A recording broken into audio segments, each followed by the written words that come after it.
Hi అండి, నేను మీ Sajida. Welcome to Sajida's kitchen. ఈరోజు వీడియోలో రాగి పిండితో రుచికరమైన మెత్తటి స్పాంజ్ లాంటి దోశల్ని చూపించబోతున్నాను. చాలా బాగుంటాయి.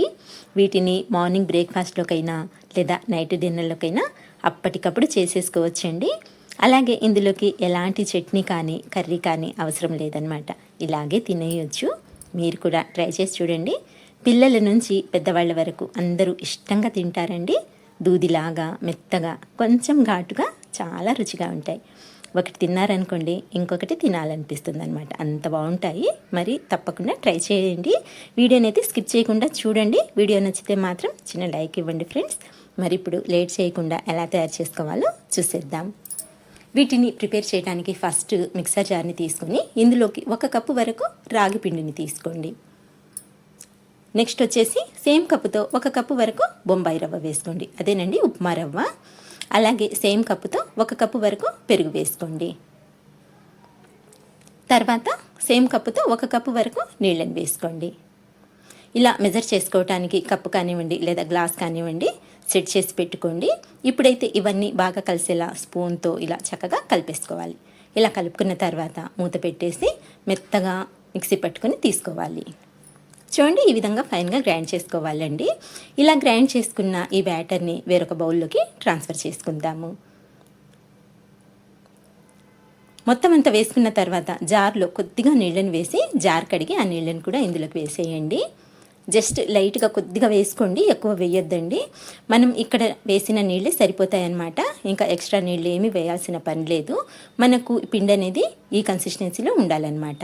అంటే దోశ పిండి ఎలా అయితే ఉంటుందో అలా ఉండాలన్నమాట. ఇలా బౌల్లోకి తీసుకున్న తర్వాత పైన మూత పెట్టేసి దీన్ని ఒక 10 నిమిషాల పాటు పక్కన పెట్టేయండి. ఈలోపు మనము వేరొక బౌల్ తీసుకొని ఇందులోకి ఒక పెద్ద సైజు ఉల్లిపాయని ఇలా సన్నగా కట్ చేసుకొని తీసుకోండి. అలాగే ఇందులోకి 1 లేదా 2 పచ్చిమిరపకాయలని కూడా సన్నగా కట్ చేసుకొని వేసేసుకోవాలి. నెక్స్ట్ సన్నగా తరిగిన కొత్తిమీర ఒక 1/2 కప్పు వరకు వేసుకోండి. అలాగే 1/2 టీ స్పూన్ వరకు కారం, 1/2 టీ స్పూన్ వరకు ధనియాల పొడి, 1/2 టీ స్పూన్ వరకు చాట్ మసాలా. నేను ఇక్కడ ఫ్లేవర్ బాగుంటుందని చాట్ మసాలా వేస్తున్నానండి. మీరు వద్దనుకుంటే స్కిప్ చేసుకోవచ్చు. ఇదైతే పూర్తిగా ఆప్షనల్. నెక్స్ట్ వచ్చేసి ఒక 1/2 టీ స్పూన్ వరకు జీలకర్ర వేసుకోండి. తర్వాత 1/2 టీ స్పూన్ వరకు మిరియాల పొడి వేసుకోండి. అలాగే రుచికి సరిపడా సాల్ట్, అంటే జస్ట్ లైట్గా ఒక 1/2 టీ స్పూన్ కంటే కూడా కొంచెం తక్కువగానే వేసుకోండి. ఇవన్నీ వేసుకున్న తర్వాత అన్నీ బాగా కలిసేట్టు కలుపుకోవాలి. చూడండి, ఈ విధంగా బాగా కలుపుకున్న తర్వాత మనము ఈ మిక్స్చర్ని పక్కన పెట్టుకొని ముందుగా కలిపి ఉంచుకున్న పిండిని చూద్దాము. ఇప్పుడు ఈ పిండిలోకి రుచికి సరిపడా సాల్ట్ యాడ్ చేసుకోవాలి. నేను ఇక్కడ ఒక 1/2 టీ స్పూన్ కంటే కూడా కొంచెం ఎక్కువగా వేస్తున్నానండి. మీరు తినే టేస్ట్ని బట్టి ఈ సాల్ట్ అనేది ఎక్కువ తక్కువ అయినా సరే చేసుకోవచ్చు. అలాగే ఒక 1/2 టీ స్పూన్ వరకు వంట సోడా కూడా వేసుకోండి. వంట సోడా వేయడం వలన మనం వేసే దోశలు స్పంజీగా ఫ్లఫీగా వస్తాయన్నమాట. ఇప్పుడు ఈ పిండిని మరొకసారి బాగా కలుపుకోవాలి. కన్సిస్టెన్సీ చూడండి, ఇలా ఉండాలన్నమాట. మరీ పల్చగా ఉండకూడదు, అలానే మరీ తిక్కగా ఉండకూడదు. ఇది పర్ఫెక్ట్ కన్సిస్టెన్సీ. సో ఈ పిండిని పక్కన పెట్టుకొని స్టవ్ ఆన్ చేసుకొని ప్యాన్ పెట్టుకొని ప్యాన్ బాగా వేడైన తర్వాత కొద్దిగా ఆయిల్ని వేసుకోండి. ఆయిల్ బాగా వేడైన తర్వాత ఇందులోకి మనం ప్రిపేర్ చేసి పెట్టుకున్న బ్యాటర్లో నుంచి 1 చెంచాడు యాడ్ చేసుకోవాలి. అలాగే స్లోగా డ్రాప్ చేసుకోండి. దీన్ని స్ప్రెడ్ చేయాల్సిన పని లేదండి. తర్వాత దీనిపైన మనం ప్రిపేర్ చేసుకున్నాం కదండి ఉల్లిపాయ మిక్చర్, ఆ మిక్చర్ని ఒక 2-3 టేబుల్ స్పూన్ల వరకు యాడ్ చేసుకోండి. ఇలా ఈవెన్గా యాడ్ చేసుకున్న తర్వాత పైనుంచి మరి కొద్దిగా ఆయిల్ని వేసుకొని మూత పెట్టేయండి. ఇలా మూత పెట్టేసి లో టు మీడియం ఫ్లేమ్ మీద 2 నిమిషాలు కాల్చుకోవాలి. చూడండి, 2 నిమిషాలు కాల్చుకున్న తర్వాత మనకు దోశ ఇలా వస్తుందన్నమాట. ఇప్పుడు దీన్ని ఇంకొక వైపుకి టర్న్ చేసుకొని మరొక నిమిషం పాటు లో టు మీడియం ఫ్లేమ్ మీద కాల్చుకున్నట్లయితే సరిపోతుంది. ఇప్పుడు మూత పెట్టాల్సిన పని లేదండి. చూడండి, చక్కగా కుక్ అయిపోయింది.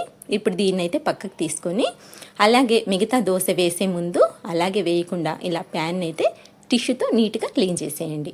తర్వాత మనం ఫస్ట్ ఎలా అయితే దోశ వేసుకున్నామో సేమ్ అదే విధంగా దోశని వేసుకోవాలి.